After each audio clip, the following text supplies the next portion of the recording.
संन्यास योग का वर्णन। योग युक्तो विशुद्धात्मा विजितात्मा जितेंद्रिय सर्वभूतात्म भूतात्मा कुर्वन्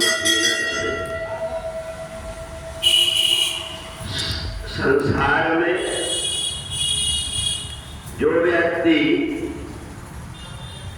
गीता पढ़ने के लिए दूसरों को लगा देता है उसको यज्ञ करने का पुण्य प्राप्त होता है।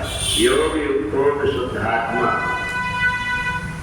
हमारे शरीर के अंदर की जो आत्मा है ये कोई रास्ता बता दे इसलिए तड़पते रहती है।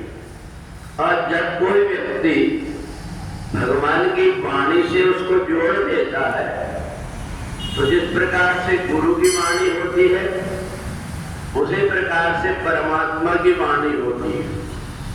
परमात्मा की वाणी गुरु अपने शिष्यों को समझा करके संसार के दुखों से उसका उद्धार कर देता है।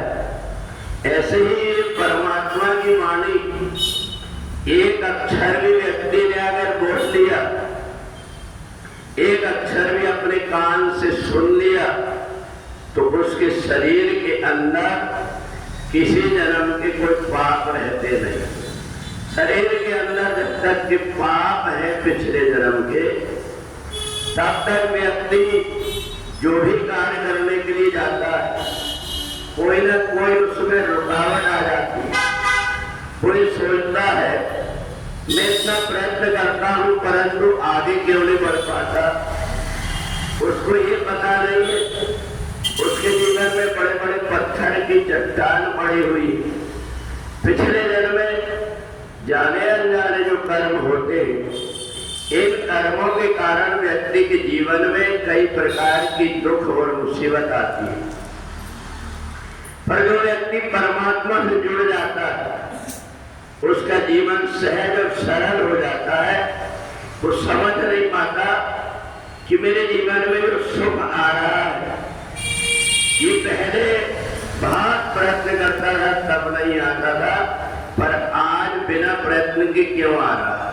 वो इसलिए आ रहा है वो परमात्मा से जुड़ गया और जो परमात्मा से जुड़ जाता है उसका ध्यान परमात्मा अपने आप रखने लगते हैं। और परमात्मा जब ध्यान रखने लगते हैं तो ऐसे व्यक्ति के जीवन की जितनी बाधाएं हैं वो सहज में निकल जाती है।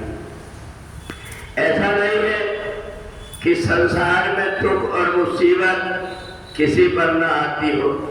परमात्मा भी जन्म लेकर के आए, उनके ऊपर भी दुख और मुसीबत आए, परंतु उसका कोई ना कोई उपाय निकल जाता है।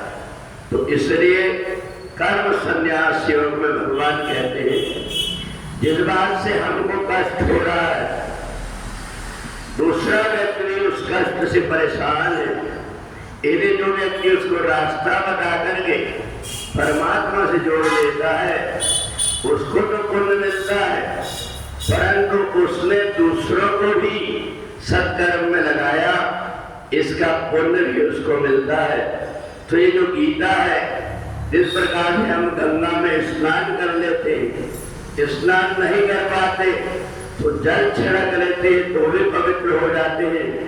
इसी प्रकार से गीता को भी जो व्यक्ति सुन लेता है पढ़ लेता है उसका जीवन भी सहज सरल हो जाता है और परमात्मा के साथ जुड़ करके वो जीवन में सुख लोक और परलोक दोनों में प्राप्त